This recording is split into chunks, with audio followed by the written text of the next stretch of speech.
Bom dia, pessoal. Bom dia para vocês. São 7 horas em ponto. Hoje é dia 13 de maio de 2025. Nós estamos começando mais uma edição do nosso Desperta aqui para que a gente saia da cama logo bem informado sobre o que aconteceu ontem, sobre o que vai acontecer no dia de hoje também. Quero dar bom dia para vocês todos. Dizer para vocês que nós temos um meio de semana aí bastante emocionante.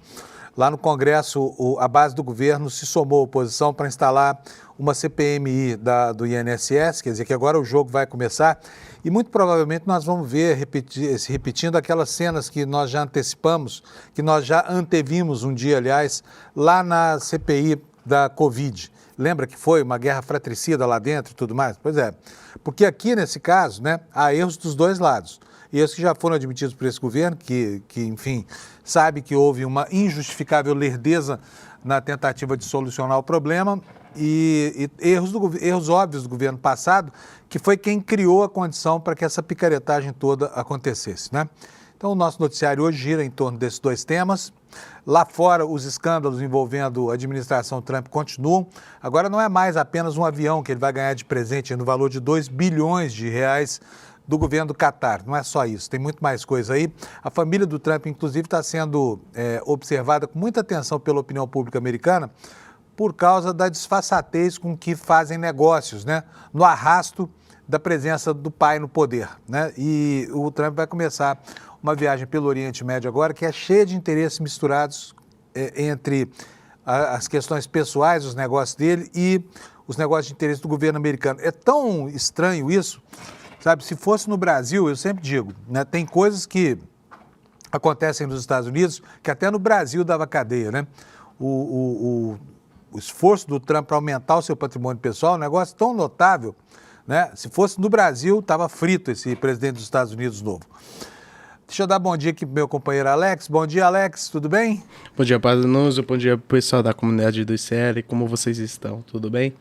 Tudo beleza, Alex. Alex, quem não está muito bem é o Ronaldão Gaúcho, hein? O que está acontecendo com ele lá na Espanha? O que foi que ele aprontou lá? Então, após o terceiro rebaixamento com o clube que ele é presidente, que é o Real Valladolid, só vou te pedir para tira a imagem aqui da claro. tela, por favor. Eu vou tentando localizar aqui a reportagem que fala sobre isso. Pode falar. Sim. Então, Ronaldo, que é o presidente do clube, foi declarado pessoa não grata, expressão usada para indicar alguém considerado indesejado pelos torcedores do Real Valladolid. Lembrando que isso foi tudo por conta do terceiro rebaixamento e entre as críticas também estão a presença de Ronaldo no dia a dia do clube, a venda constante de jogadores importantes do clube e decisões administrativas questionáveis pela torcida. Apesar da pressão, o prefeito de Valladolid, o Jesus Júlio Carneiro, já se posicionou contra o pedido, porém a pressão está grande lá na Espanha para que ele não seja bem-vindo em solos espanhóis. Não só não seja bem-vindo, como seja declarado persona não grata mesmo, né? Que situação, hein, Ronaldão? O que será que o cara fez? É só por causa da decadência do time mesmo, né? Tô vendo aqui, pode botar na tela para mim, Alex? A tuitada aqui da Federação de Penhas do Real Valladolid, né? Provavelmente é a torcida oficial aqui do time, dizendo o seguinte, olha, vou até aumentar aqui para você poder ler junto comigo, tá?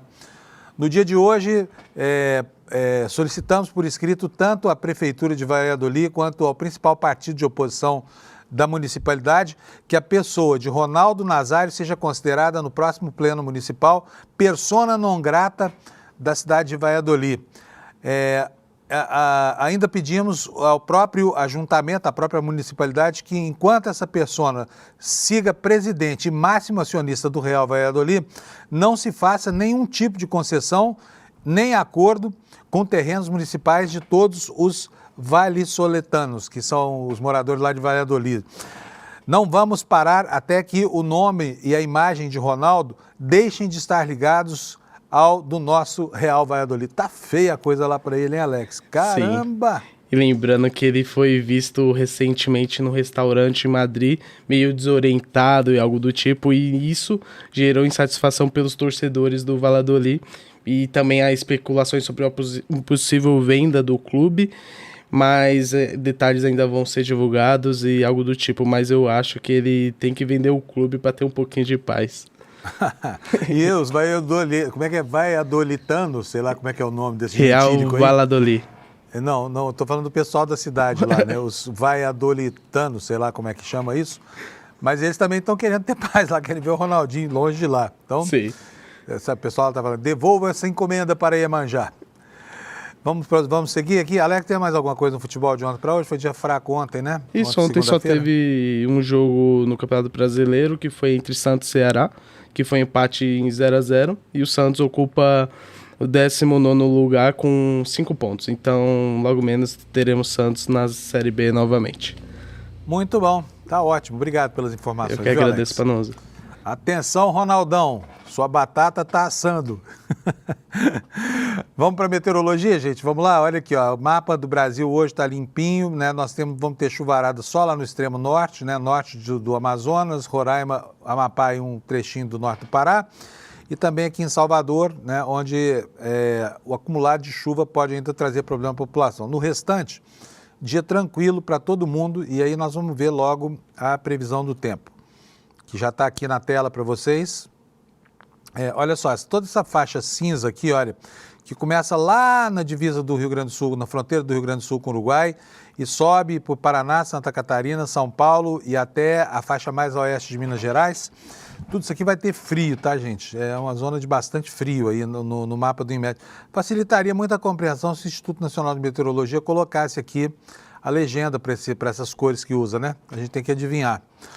Vamos para as temperaturas máximas? Olha, Porto Alegre vai de 13 da madrugada para 26, Florianópolis, nuvens, chuva isolada, de 19 a 23, Curitiba, de 12 a 21, São Paulo, de 14 a 22, o friozinho continua por aqui, madrugadas agradabilíssimas, com a blusinha leve, Rio de Janeiro, de 18 a 27 graus, isso aqui lá no Rio de Janeiro, né, o pessoal usa cachecol. Lá em Vitória, de 18 a 26, Belo Horizonte, de 25 a 13, vão agora para o centro-oeste, Campo Grande, temperatura máxima de 30 graus, Cuiabá de 30 graus também, em Goiânia 31, poucas nuvens, Brasília também, dia de céu azul, 26 graus de máxima, Palmas do Tocantins, poucas nuvens, 33 graus de máxima, agora região norte, Porto Velho vai ter 33, nuvens, né? Rio Branco também, mesma condição meteorológica com 31 graus de temperatura, Manaus 33, quente, Boa Vista 33, quente também, Belém também 33, São Luís do Maranhão 32, Teresina com 34, hoje voltando à condição de cidade mais quente do Brasil, Fortaleza com 31 e aí João Pessoa com 31 também, e aqui Recife, nuvens, Maceió, chuvas isoladas 32, Aracaju com 28 e Salvador, João Pessoa, peraí, cadê aqui? João Pessoa, fica tão apertadinho no mapa aqui que não dá para ver, João Pessoa 31 a 24 e Salvador, nuvens, chuva isolada, temperatura máxima de 28 graus, essas são então as condições da meteorologia hoje para todo o Brasil, né, já em plena vigência desse outono. Vou mostrar para vocês agora os destaques no site do ICL, como a gente faz todo dia aqui, começando com aquilo que a gente noticia. O site excelente do ICL fica em iclnoticias.com.br, como você vê aí na tela. E aqui a primeira matéria é justamente um dos destaques do noticiário, né, no noticiário de política no Brasil. A CPI do INSS vai sair, né, e vai mostrar não só as mazelas do governo Lula, mas especialmente as do governo Bolsonaro, né? E vai ser um ambiente lá de guerra fratricida, lá no Congresso, é o que todo mundo já está prevendo, tá? O que diz essa reportagem aqui? Que a rede formada por ex-dirigentes da Previdência, empresários e políticos articulou as fraudes. E aí vamos ver como é que vai ser a queda de braço aqui na CPI, né, que já começa a acontecer. Relatórios oficiais de investigações da Polícia Federal mostram que o avanço do esquema de descontos indevidos do INSS foi viabilizado por uma estrutura montada dentro da própria administração da Previdência durante que período? Durante o governo Bolsonaro, né? Ex-presidentes do INSS, procuradores, diretores e até aliados políticos participaram da formação de uma rede que blindou entidades fantasmas, liberou convênios e ignorou alertas de órgãos de controle, né? Uma trama que parece ter sido feita sob medida para preparar o ambiente dessa fraude. O ex-secretário especial de Previdência, Rogério Marinho, atuou no início da gestão Bolsonaro e abriu o caminho para nomeações que seriam determinantes para a expansão desse esquema, diz a reportagem do Kleber Lourenço aqui no ICL Notícias. Leonardo Rolim, que o sucedeu na presidência do INSS, assinou um acordo com a Conafer, uma das entidades com maior volume de reclamações por cobranças indevidas. Tinha pleno acesso ao Instituto Nacional de Seguro Social.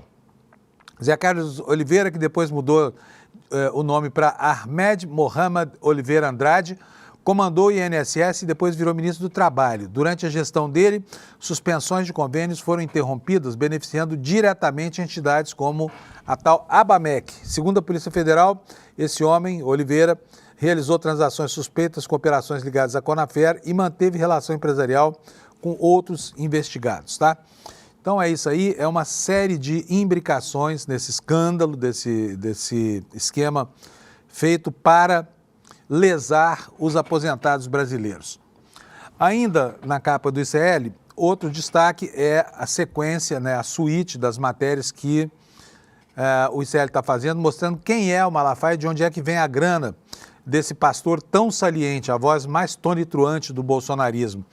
E está aqui para vocês a matéria, olha, em depoimento à PF, lá em 2018, tá? Nós já mostramos aqui a declaração, o extrato da declaração de imposto de renda dele de 2018. Mas ele está falando aqui, falava em 2018 que ganhava 100 pratas por mês da igreja, né? 100 mil reais por mês. É grana para burro. O Malafaia é um dos possíveis tributados aí, se o governo conseguir fazer passar aquele projeto de isentar o imposto de renda para quem ganha até 5 mil reais e cobrar de quem ganha como um Malafaia, como um pachá, né? Um pouco de imposto de renda. Aliás, a igreja não paga imposto, né? É bom lembrar isso aqui. Bom, o que diz a reportagem aqui? Segundo a reportagem da série, documentos inéditos obtidos pelo ICL Notícias revelam que o pastor Silas Malafaia admitiu ter uma renda de 100 mil reais por mês.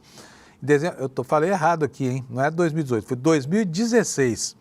Informação que consta de um depoimento prestado por ele para a Polícia Federal no âmbito da Operação Timóteo, na qual ele foi investigado e indiciado por lavagem de dinheiro. Esses são alguns dos dados exclusivos da Império Malafaia, reportagem especial do site do ICL Notícias e também do podcast de 4 episódios disponível semanalmente a partir de 9 de maio no canal ICL do YouTube e nas plataformas de áudio. Vai estar em todas as plataformas por aí. O segundo episódio vai ser publicado na sexta-feira, no dia 16. Então está aqui uma antecipação do que virá por aí. E o que disse o Malafaia nesse depoimento à Polícia Federal? Diz o seguinte: atua como pastor evangélico, presidente da Assembleia de Deus Vitória em Cristo, é conferencista, escritor de livros religiosos, proprietário da editora Central Gospel, que está quebrada, né? Que todas as atividades descritas no quesito anterior são remuneradas, que quanto ao quesito segundo, o declarante respondeu que recebe em torno de 100 mil reais em virtude das atividades remuneradas que exerce por mês e esclarece que não conseguiu apontar o valor exato da sua remuneração, tendo em vista que ela varia em virtude dos valores das conferências e direitos autorais dos livros. Quer dizer que o Malafaia cobra por palestra, é? Palestrante? Eu tinha ouvido falar disso, né? Vamos ficar sabendo detalhes aqui na sexta-feira, né? Valor semelhante ao que ele declarou à Receita Federal 3 anos depois, pois em 2018, Malafaia disse ter recebido ao longo do ano um total de R$ 1.350.000. Só que desse total, 962 mil vieram da igreja, 70% dos honorários, dos emolumentos, dos vencimentos, do salário deste pachá do bolsonarismo chamado Silas Malafaia. Então, aguarde até sexta-feira, vem aí o episódio número 2 e logo virá o podcast. Se você quiser mais informações, entra aí no nosso site, iclnoticias.com.br. Alex, quer me falar? Sim. Fala, Alex. É que o Kleber Lourenço mandou uma mensagem falando que aquela primeira notícia que você leu para o público teve uma atualização e são 132 parlamentares que assinaram o pedido de CPMI do INSS, tá bom? Beleza, maravilha. Vamos atualizar a informação já então. Vamos prosseguir aqui com os destaques do ICL. Não, eu não vou mais, eu acho que nós já estamos bem aqui, os demais destaques você vê no próprio site do ICL. Agora eu quero começar com as notícias do dia aqui. E eu vou começar mostrando para vocês um registro da minha história de jornalista, que foi um registro muito importante. O jornalista tem, às vezes, o privilégio de protagonizar coisas que o cidadão comum não tem, porque ele está lá muito próximo do fato, conhece muitas autoridades, está nos lugares onde as coisas acontecem, nem sempre esses lugares são acessíveis ao cidadão comum. E uma das experiências mais incríveis da minha vida aconteceu em 2012 lá no Uruguai, quando eu conheci talvez o homem mais humano, no sentido lato da palavra, né, do mundo, que é o José Mujica, o Pepe Mujica. Eu estive com ele lá por 2 vezes no Uruguai, tive uma 3ª vez aqui no Brasil, pude entrevistá-lo, uma para o Canal Livre, foi a 2ª entrevista, e a outra para uma série de matérias que eu produzia na TV Bandeirantes sobre o avanço da maconha. Isso foi logo que Mujica resolveu topar a parada e descriminalizar a maconha no Uruguai, transformando assim o seu país na primeira república do mundo a permitir o uso da cannabis. O uso muito regulado, inclusive um projeto que não deu muito certo lá, porque não teve o condão de resolver as chagas sociais que deveria ter resolvido. Mas me deu a oportunidade de conhecer na intimidade o presidente Mujica e a esposa dele, que era a presidente do Senado. E eu queria mostrar para vocês isso, porque ontem nós tivemos uma notícia muito triste, né? O ex-presidente do Uruguai está no finzinho da vida. Ele está muito mal, ele tem um câncer, ele mesmo anunciou durante as eleições que aconteceram no fim do ano passado, que a vida dele estava se encerrando, estava chegando ao fim. Agora, a esposa dele diz que a situação dele é muito grave, né? E eu recebi essa notícia com muita tristeza, porque realmente vai fazer falta ao mundo uma pessoa que só se preocupa com o bem, com o bem-estar das pessoas, que governou o seu país de uma forma assim tão espetacularmente humana, né, que chega a ser comovente. Então, vou mostrar para vocês o dia em que eu fui conhecer a casa onde vivia o presidente do Uruguai, Pepe Mujica, e a sua esposa, que se chama Lúcia Topolansky, era vice-presidente do Senado na época, né?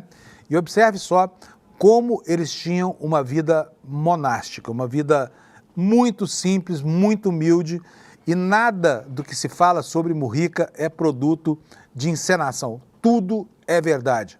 Todas as qualidades que são atribuídas a ele são verdadeiras. Você vai poder ver agora nesse vídeo que eu vou exibir. Roda para nós, Alex, por favor.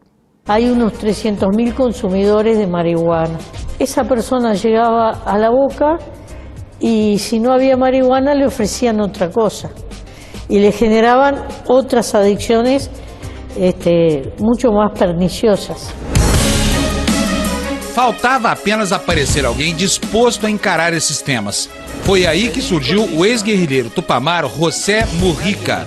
El Pepe, como é chamado, combateu a ditadura uruguaia e ficou 15 anos na cadeia. Quando saiu, foi deputado, ministro e se elegeu presidente. Seu estilo personalíssimo colocou o pequeno Uruguai no foco do noticiário internacional. Chegamos aqui à casa. Olá, senadora. Bom dia. Como le va, senhora? O presidente estava logo ali debaixo de umas árvores tomando chimarrão. Convídalo. Com permiso, meu senhor. É bueno, pero no, eu sou paulista. Ah, não, paulista não toma mate. O homem e a mulher mais importantes do Uruguai vivem desta forma, em meio à absoluta simplicidade. Como é possível governar um país e viver assim, na vida tão campesina? Não, é ao revés. Como é possível tener tanta parafernalia en el coso y gobernar un país? Porque la mayoría de la gente del país vive así. Entonces yo vivo como vive la mayoría en mi país. Esta casa estaba cuando nosotros compramos la quinta. Isso foi em que ano? Cuando salimos de la cárcel, a fin de año, a fin del 1985, yo trabajaba en la cantina de la Facultad de Arquitectura y Pepe plantaba flores en el fondo de la casa de la madre y ahorramos unos pesos para la entrega y después pagamos unas cuotas por la chácara. São apenas 14 hectares divididos por 4 famílias, que continuam amigas como se o vizinho ilustre não tivesse se transformado no presidente do país. No nos ha cambiado absolutamente nada, ¿no? Seguimos viviendo igual, nos seguimos relacionando de la misma manera con el resto de los vecinos. A casa onde o presidente Mujica e a senadora vivem é pequenininha, tem poucos cômodos e apenas 45 metros quadrados. Quem manda em la casa, usted ou ele? En la casa mando yo, en la chacra manda él. Ah, sim, sim. E na República mandam os dois. Essa aqui é a garagem onde fica a frota oficial aqui do Uruguai. A frota que serve o presidente da República, a primeira-dama, que também é a senadora Lúcia Topolansky. Está aqui, ó. Sí. Fusca 1600, fabricado no México. De quando é isso? Del 94, por allí. 94. Sí. Usted no tiene otro, ¿por qué? Porque no les gusta tener un auto nuevo. No, ¿O porque ese mire, está paga poca patente, Ah. paga poco seguro, los repuestos se encuentran en cualquier lado y todos los mecánicos saben arreglarlo. Hora de ir conversar com o presidente sobre o assunto que me trouxe até aqui, a regulação da maconha. Começo perguntando se ele já fumou um baseado alguma vez na vida e o que ele pensa de quem fuma. Yo he fumado y a veces fumo algún cigarro, es una plaga. Pero porro o cigarro? No, cigarro común. No, porro no fumé nunca en mi vida. Nunca he- Soy de otra época. Pero tengo unos cigarros habanos así que me regaló Fidel Castro. Então por que Mujica decidiu enfrentar a opinião pública e fez tudo o que fez? El narcotráfico para la sociedad es peor que la droga.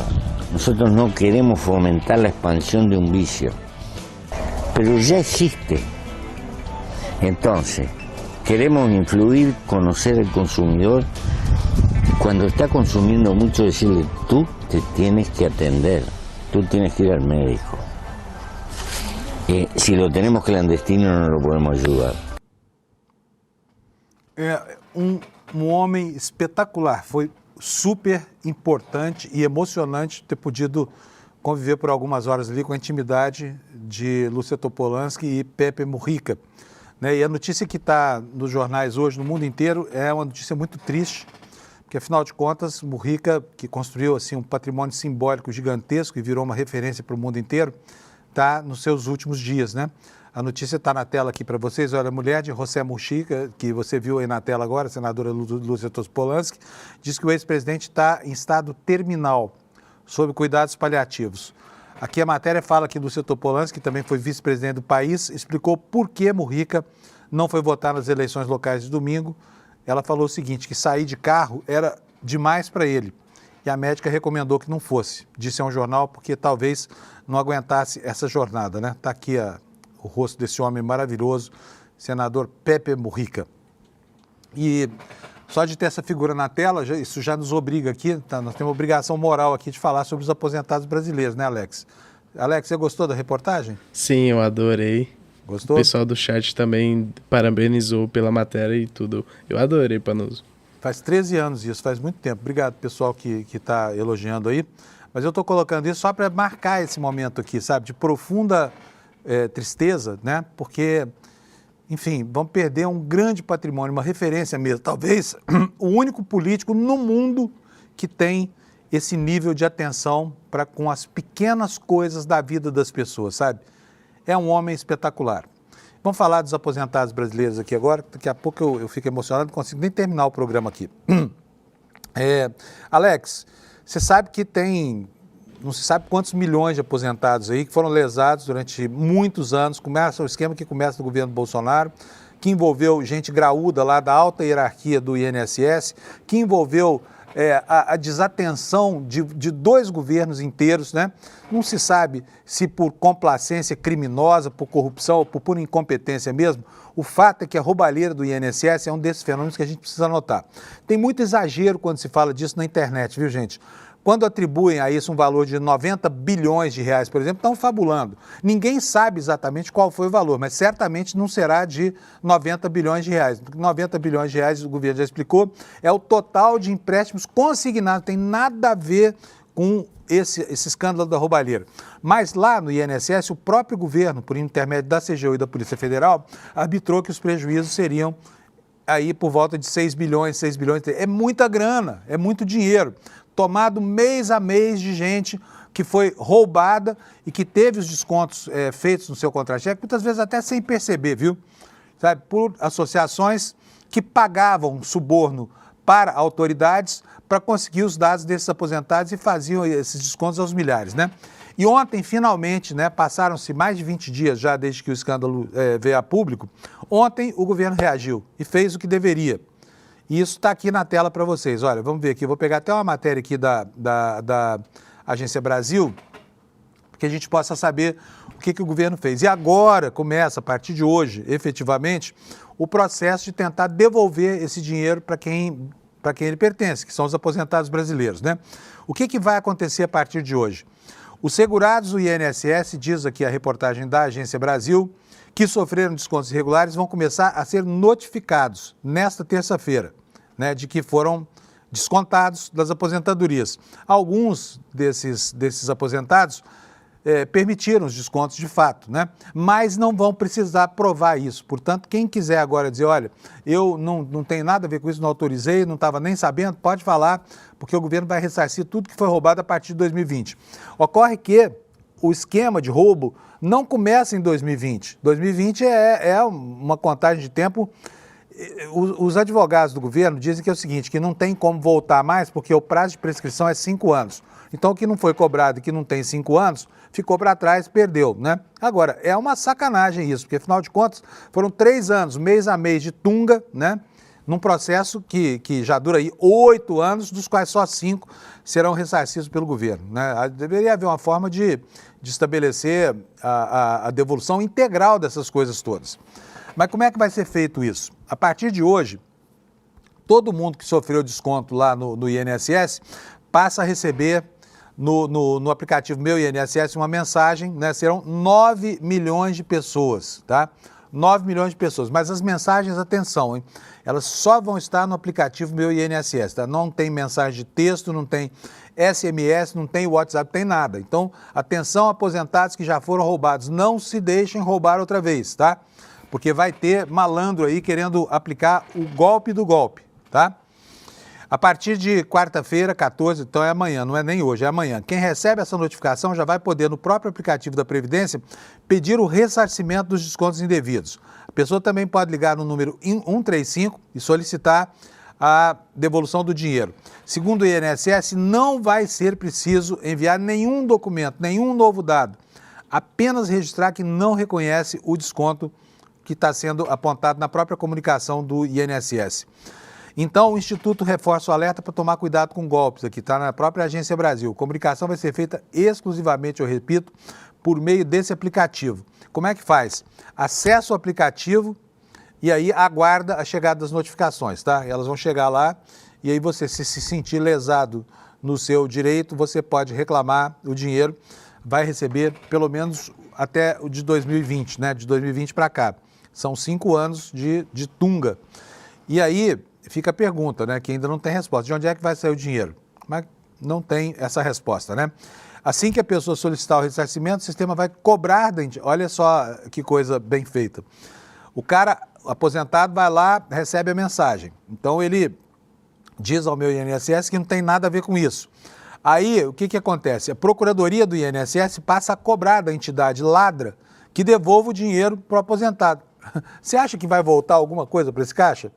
Esse dinheiro com certeza já foi lavado muitas vezes, está branquinho aí, né? Comprando patrimônio, bens, pagando viagens, pagando luxo dessa quadrilha de ladrões aí que assaltou o INSS, né? E a matéria, por fim, explica que a Advocacia Geral da União já havia pedido o bloqueio de 2,5 bilhões de 12 associações de dirigentes envolvidos nesses descontos irregulares. Mas, pelo que se sabe até agora, pelos números da própria polícia e da Controladoria Geral da União, esses 2,5 bilhões não dão para tapar o buraco do dente do que foi feito aí, né? Então, muito ainda terá que ser feito até que os aposentados comecem a ter de volta essa grana que lhes foi roubada com a conivência, né, e a preguiça e a lerdeza de 2 governos, governo Bolsonaro e governo Lula, que ambos dormiram no ponto, se é que não se beneficiaram disso, tá bom? Panuso? É isso aí. E olha, o preço, a conta desse escândalo começa a chegar para o governo federal, né? Olha, a consequência é horrível. Está aqui na capa do Valor de hoje, olha só, repercussão sobre as fraudes do INSS superam a taxação do PIX e a saúde do Bolsonaro. Quem diz é a agência Quest, uma agência muito bem reputada, né? Conteúdos e notícias compartilhados em grupos de mensagens, além do alto teor negativo, é maior tanto em quantidade quanto em relação ao tempo de duração do debate. Também o governo, gente, demorou 21 dias para começar a tirar a cabeça da água, né? Para começar a agir. Hoje é esse dia, aliás, na prática, esse dia é até amanhã, 22 dias, né? Vamos ver o que diz aqui a reportagem do Valor. A revelação de que um esquema de fraude na folha de pagamento de aposentados e pensionistas do INSS gerou mais preocupação em grupos de mensagens do que a suposta taxação do PIX em janeiro se confirma. Conteúdos e notícias compartilhados sobre descontos indevidos, além do alto teor negativo para o governo do presidente Lula, superam outros temas recentes, tanto em volume de mensagens quanto na duração dos debates. A constatação e a comparação foram feitas pelo Instituto Quest com base na análise de mensagens trocadas em 30 mil grupos públicos no WhatsApp, no Telegram e no Discord. O Instituto monitorou cerca de 3 milhões e 600 mil mensagens com citações diretas sobre a fraude do INSS entre 21 de abril e 7 de maio, por meio de uma plataforma automatizada. Essa análise começou 2 dias antes da operação sem desconto da Polícia Federal com a CGU, que revelou detalhes sobre como essas associações agiam, né? E sobre a complacência do governo, né? O Instituto Quest estima que o assunto tem alcançado, em média, 818 mil pessoas por dia só nos grupos monitorados. E aqui nós não estamos tratando de WhatsApp, de TikTok, né? Vocês viram aí que um único vídeo do Nicolas Ferreira bombou nas redes mais de 100 milhões. Um vídeo mentiroso, um vídeo de 5ª categoria, mas feito com técnica bonitinha para enganar trouxa. E engana mesmo. Então tem 100 milhões de pessoas no Brasil comovidas com aquela cifra, principalmente, que é uma cifra estapafúrdia, essa de 90 bilhões de reais. Bom, mas vocês já sabem, então, a partir de hoje, se você é aposentado, aguarde no seu aplicativo, no telefoninho celular, vai chegar aí a mensagem de que você foi descontado. Se você não gostou de ter sido descontado, não sabia que era, ou você não quer mesmo ser descontado, é só falar lá, não tem nada com isso, quero meu dinheiro de volta. Então o INSS vai te devolver esse dinheiro, vai tentar tomar isso, né, das empresas que fraudaram o governo e pode esperar que dessa tuba não vai sair gato nenhum. Vamos dar uma olhadinha no noticiário internacional, gente, 7 horas e 32 minutos, começando aqui pelo Washington Post, como eu faço todo dia, né? E aí, aqui começam a acontecer algumas coisas muito estranhas para nós que somos brasileiros aqui, um povo que tem um padrão ético, como se vê agora, um pouco melhor do que o do americano médio, que aceita uma tragédia como esse Trump, fazendo o diabo para ficar mais rico do que já é, aplicando os mesmos golpes que aplicou a vida inteira nos negócios privados, mas agora usando a seara pública, né? Olha só o que esse cara está fazendo. Veja aqui, está aqui no Washington Post, a foto dele desembarcando do Air Force One, lá no Oriente Médio. Daqui a pouquinho a gente vai falar sobre essa viagem dele, mas vamos falar primeiro sobre a preocupação nessa viagem. Está aqui, olha, na manchete principal do Washington Post. Viagem de Trump ao Oriente Médio marcada por potenciais conflitos comerciais privados. Os filhos do presidente, diz a matéria aqui, passaram as últimas semanas viajando pela região. É como se fosse um escalão avançado. O Trump vai, na frente vão os filhos comprando terreno, dizendo que vão construir prédios de 80 andares, essa coisa toda, né? Vou detalhar para vocês um pouquinho aqui o que diz a reportagem. Ela está dizendo o seguinte: o Trump inicia a primeira viagem internacional do segundo mandato nesta terça, em uma região onde os negócios da família cresceram significativamente nos últimos meses, apresentando à sua administração mais potenciais conflitos de interesse do que nunca. Os filhos do presidente que chefiam a organização Trump passaram as últimas semanas viajando pelo Oriente Médio, preparando o terreno para acordos que beneficiarão quem? O contribuinte americano? Quem? O cidadão brasileiro, que não está fora da esfera jurídica lá do governo americano? Não. Vão beneficiar a empresa, o conglomerado empresarial do Trump, em alguns casos o próprio presidente da República. Órgãos de fiscalização do governo, historiadores presidenciais e outros críticos dizem que se trata de uma escalada de conflitos antiéticos e até inconstitucionais entre os interesses dos Estados Unidos e o do seu presidente, que passam, né, a conflitar e muito. Afinal de contas, parece que todas as incursões do Trump têm como objetivo a salvação dos seus próprios negócios, não é isso? Diz aqui a reportagem do Washington Post que 1 semana antes do desembarque de Trump na Arábia Saudita, no Catar e nos Emirados Árabes, o filho dele, que se chama Eric, falou em um centro de convenções lotado lá em Dubai sobre os planos das organizações Trump de construir um hotel com 80 andares, tá, em Dubai, e uma torre residencial no local. Ele se gabou de que o ícone incrível redefiniria o luxo e teria uma piscina de borda infinita que seria a mais alta do mundo, com vista para o infinito Burj Khalifa, que hoje é o prédio mais alto do planeta, né? E os americanos de boa fé que veem isso, pasmos com o comportamento absolutamente incorreto e antiético do seu presidente, não tem o que fazer, porque afinal de contas o cara foi eleito e lá nos Estados Unidos, ao contrário do que acontece aqui, o presidente é praticamente um sujeito inimputável, não se pode molestá-lo com processo judicial de nenhuma natureza. Se não fosse um processo de impeachment por uma razão criminal muito forte, o Trump é praticamente um homem livre de qualquer punição. E além disso, nós temos ainda o outro escândalo que tem conexão com essa viagem lá no Catar. Por quê? Está aqui outra manchete agora no New York Times. Plano de Trump de aceitar o jato de luxo do Catar desafia os limites da propriedade. O segundo governo Trump está quebrando limites à mistura de cargo público e benefícios sociais. Será que lá nos Estados Unidos não tem essa figura, esse tipo penal chamado advocacia administrativa? A matéria diz o seguinte, durante o primeiro mandato do presidente Trump, a ideia de que interesses especiais e governos estavam comprando refeições e reservando quartos em hotéis, isso disparou alarmes legais e éticos sobre potencial de corrupção. O plano do governo de aceitar um jato de luxo de 400 milhões da família real do Catar é apenas, segundo o New York Times, o exemplo mais recente de uma atmosfera cada vez mais aberta em Washington sob o governo Trump. O famoso executivo-chefe, por suas transações, não só poderá usar o avião enquanto estiver no cargo, como também deverá transferi-lo para a sua fundação presidencial assim que deixar a Casa Branca. A fundação presidencial, leia-se aqui o próprio Trump, né? E o New York Times assinala que o segundo governo demonstra um desdém impressionante pelas antigas normas de propriedade e pelas tradicionais salvaguardas legais e políticas em torno do serviço público.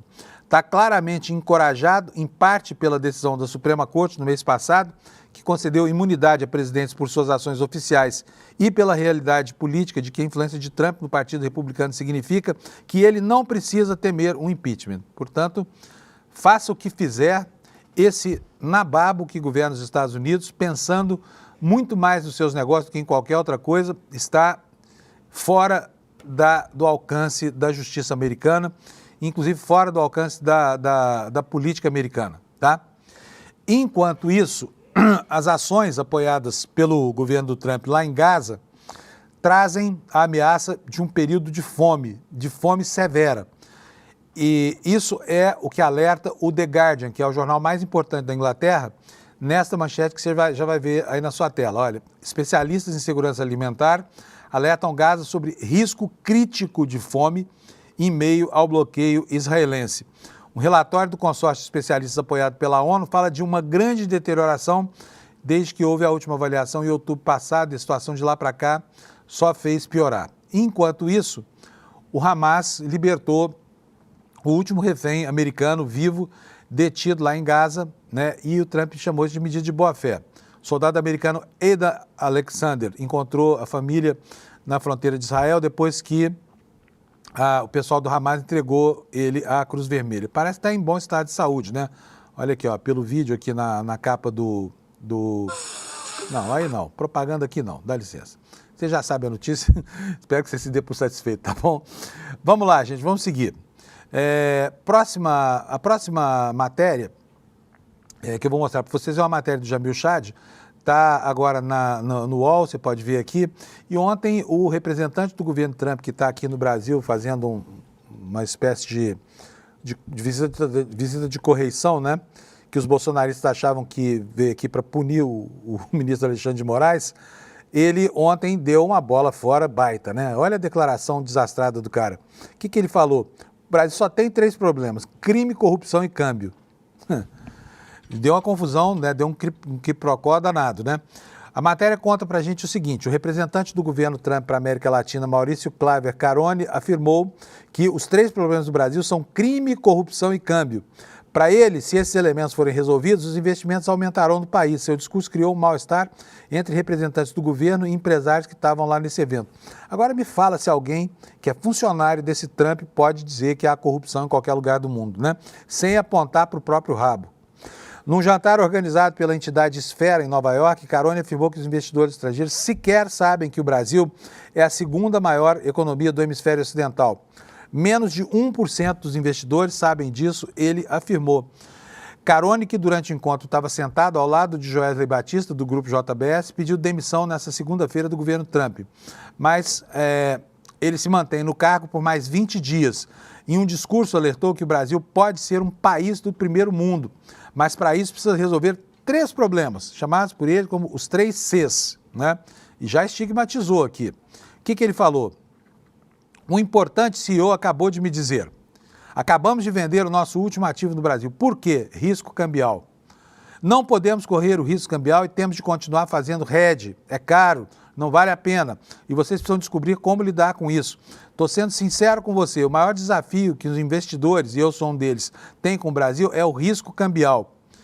O risco cambial é aquilo que acontece toda vez que a Faria Lima fica nervosinha com o governo e reage provocando uma especulação intensa no câmbio, né, para transformar a nossa economia aqui num pandemônio.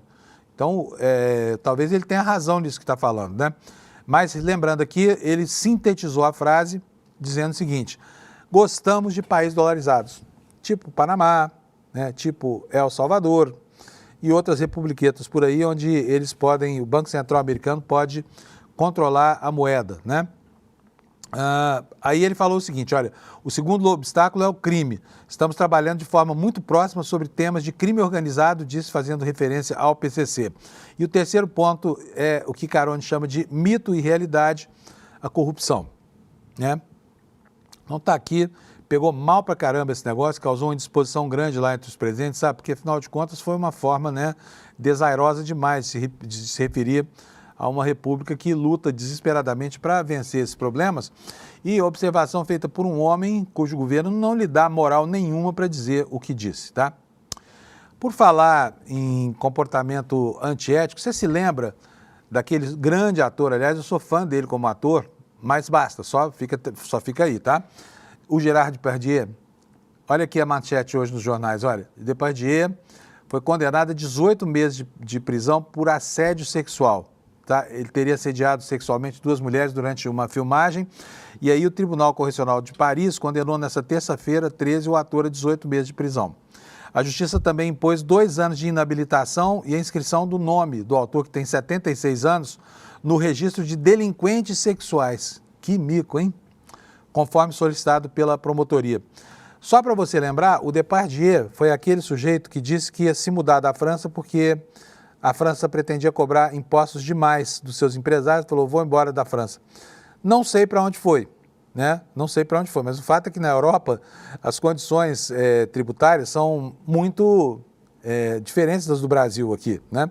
E não existe regime, não sei em pequeno Lesoto, sei lá, enfim, o cinturão periférico ali da antiga cortina de ferro, onde você tem situações tributárias e fiscais mais vantajosas do que essas da França. Mas, enfim, e fica aqui um alerta para os empresários brasileiros de que as ameaças do Depardieu não só não se cumpriram, como agora ele acaba se vendo aí envolvido nesse escândalo de natureza sexual, né? Tem nada a ver com a questão fiscal, com a questão tributária, mas está aí um exemplo de mau comportamento dele em outros campos da vida, né? Que extrapolam o cinema, sua área de expertise, que extrapolam também o que ele pensa sobre tributação e distribuição de renda no contexto do seu país de origem, a França, tá bom? Outro destaque do noticiário internacional, mas que tem relação com a gente, são os compromissos de Lula lá na China, né? E ontem foi um dia de grande movimentação, foi um dia de bastante movimento, foi um dia muito positivo. E no encontro com o Xi Jinping, ambos criticaram o bullying, o hegemonismo e as tarifas arbitrais do Trump, né? Esse sonho do fim da multilateralidade. Então, o que nos conta aqui a Folha de São Paulo? O líder chinês Xi Jinping, no primeiro pronunciamento após o acordo temporário entre Pequim e Washington para suspender a guerra de tarifas, citou que bullying e hegemonismo só levam ao auto-isolamento, sem citar diretamente o presidente dos Estados Unidos. No mesmo evento, Lula afirmou que a imposição de tarifas arbitrárias só agrava a situação de desequilíbrio já existente no comércio mundial, em prejuízo dos países em desenvolvimento. Xi afirmou que, diante da onda crescente de unilateralismo e do protecionismo, a China está pronta para juntar as mãos com seus parceiros na América Latina e no Caribe e prometeu estimular investimentos chineses na região. Isso já acabou acontecendo. Aqui agora eu vou mostrar para vocês, olha, uma matéria do Valor Econômico, que já assegura aqui um fluxo financeiro em investimentos de cerca de 27 bilhões de reais no Brasil. Isso foi anunciado pelo presidente Lula ontem. Brasil e China são parceiros estratégicos incontornáveis no atual contexto geopolítico, em meio ao ressurgimento de tendências protecionistas, foi o que destacou o presidente Lula lá em Pequim. O presidente Luiz Inácio Lula da Silva anunciou que a China investirá 27 bilhões de reais no Brasil. Por estarem focados especialmente nas áreas de infraestrutura e tecnologia, os investimentos abrangerão também as áreas de educação, uma vez que será uma ampla reforma na formação profissional, até mesmo para garantir a cadeia de suprimentos ainda a ser demandada.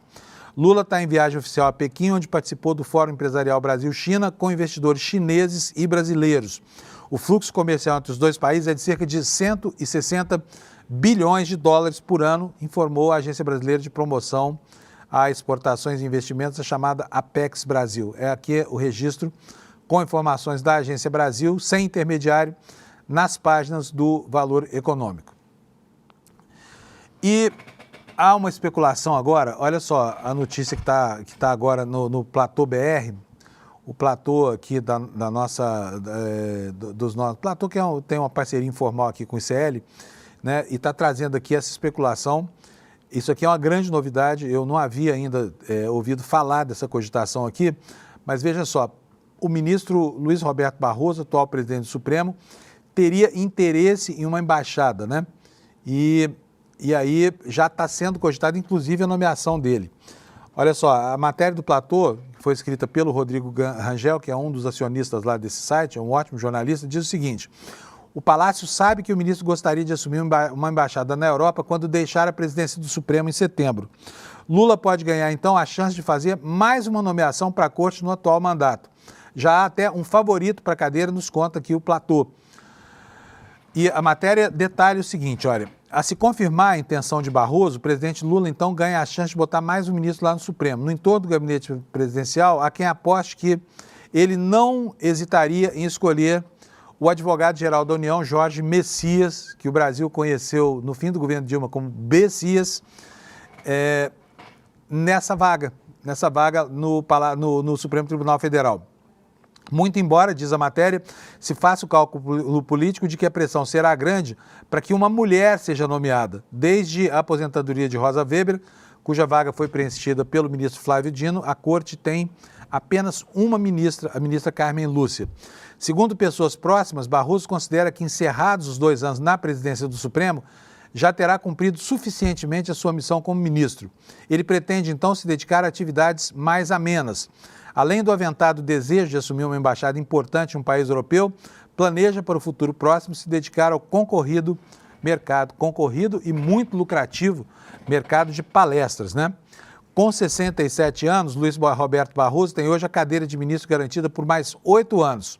Sem antecipar a aposentadoria, ele poderia, portanto, ficar na corte até 2033, quando completaria os 75 anos e teria obrigação legal de deixar o posto. Portanto, as primeiras especulações aí em torno do destino do ministro Luiz Roberto Barroso. Ainda sobre a viagem do Lula na China, tem mais aqui uma informação de interesse, porque são acordos comerciais que estão sendo firmados lá, que vão ser positivos para o Brasil.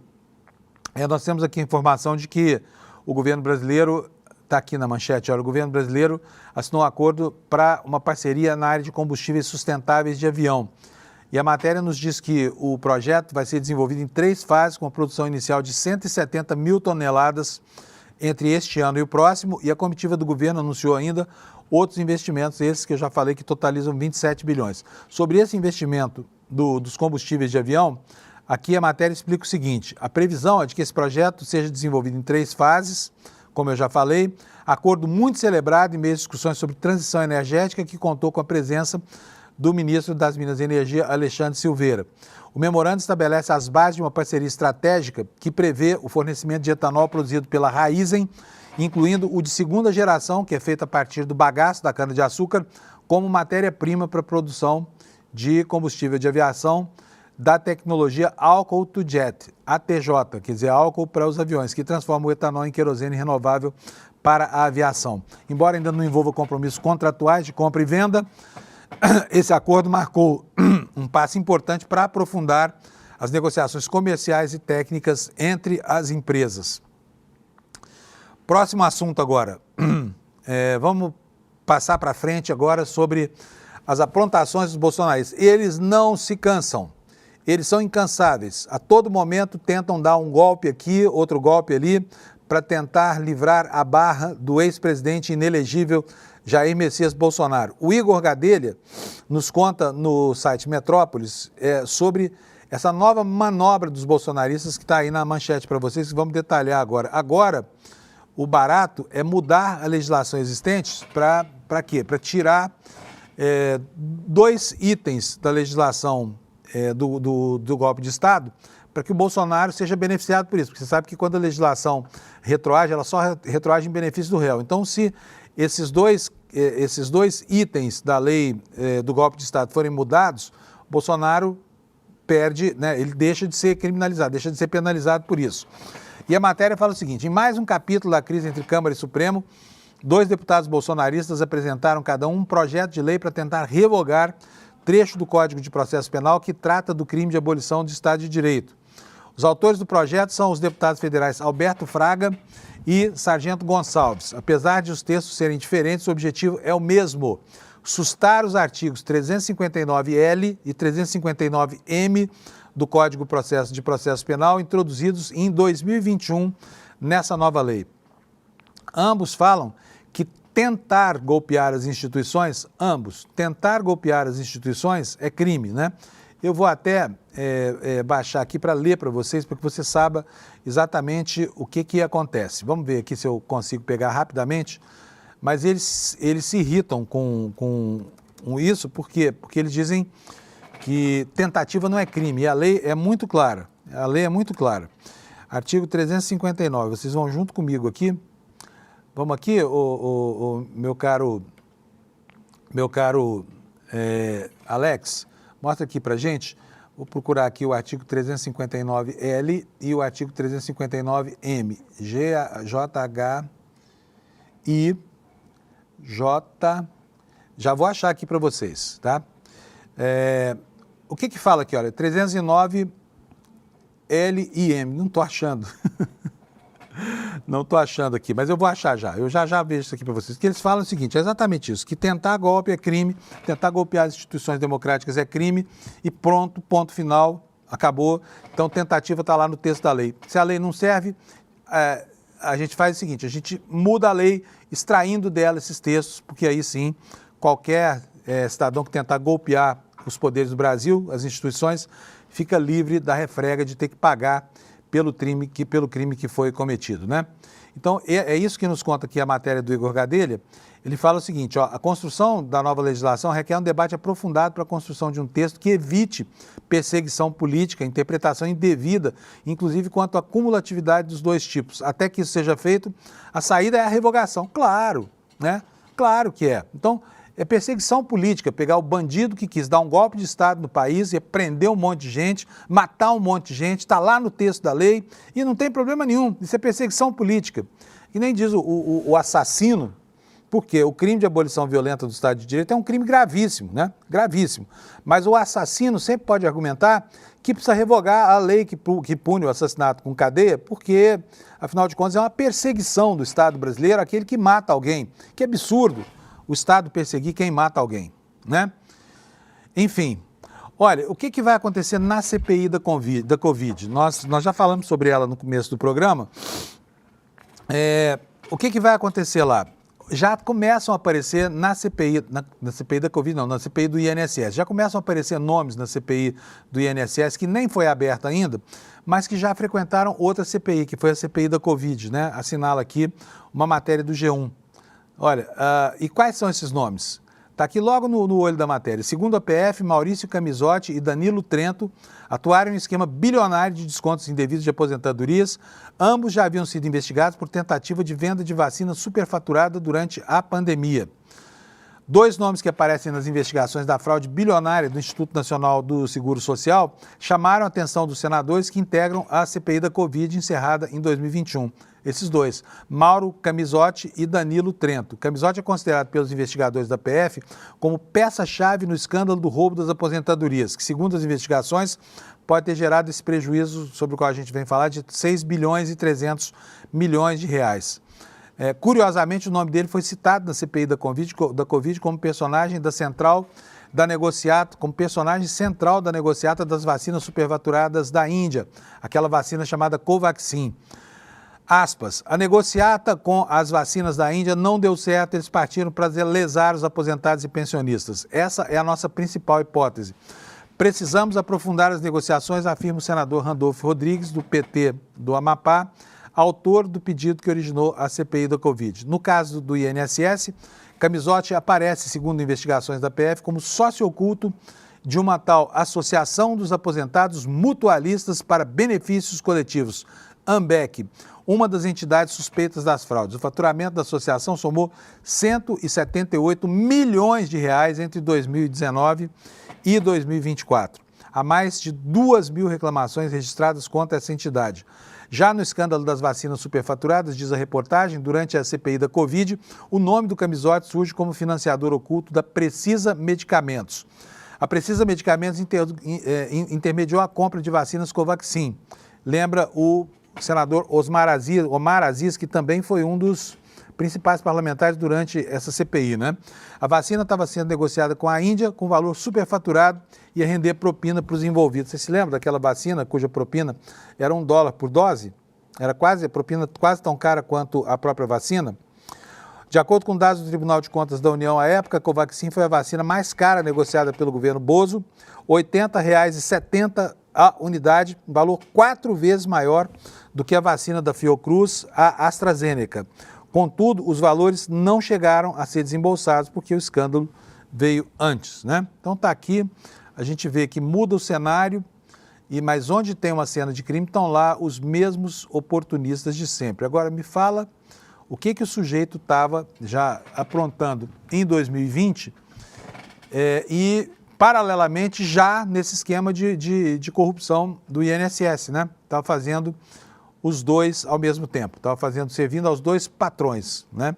As entidades que roubavam os aposentados e os corruptos que queriam lesar o Estado brasileiro na compra de vacinas durante a Covid.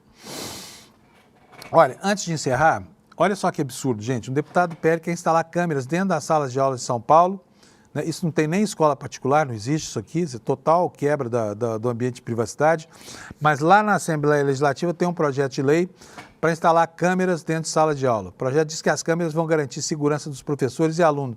É de quem só podia ser um bolsonarista, né? Lucas Bove, aquele que era marido da Cíntia Chagas, lembra? Diz que as câmeras visam dissuadir comportamentos inadequados e documentar situações que possam comprometer a segurança e o bem-estar da comunidade escolar, como violência física, agressão verbal, ameaças, bullying e discriminação. A onda de violência é uma das justificativas. O parlamentar, que também é vice-presidente da Comissão de Educação na Alesp, citou um estudo da POSP que revelou que 48% dos estudantes e 19% dos professores já foram alvos de algum tipo de violência nas escolas. E sim, só falta agora um recadão para você. Gente, depois de amanhã, tá? Depois de amanhã, a aula magna aqui do ICL, da abertura da nossa pós-graduação.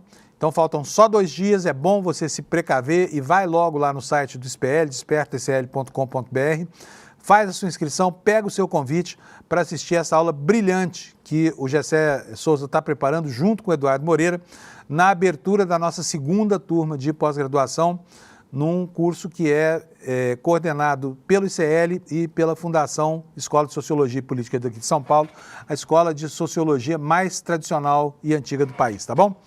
Dito isso, bom dia para você, boa terça-feira, aproveite seu dia e aproveite seu dia também na programação do ICL aqui, porque vai começar o N1 aqui agora para aprofundar a discussão sobre tudo isso que nós falamos aqui no Desperta. Então, bom dia para você, obrigado pela audiência, até amanhã às 7 da manhã. Faltam apenas 2 dias para a aula inaugural de lançamento da segunda turma da pós-ICL. Eu quero te convidar a refletir comigo.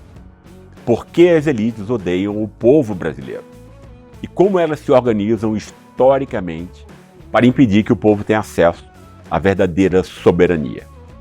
No dia 15 de maio, às 20 horas, ao vivo.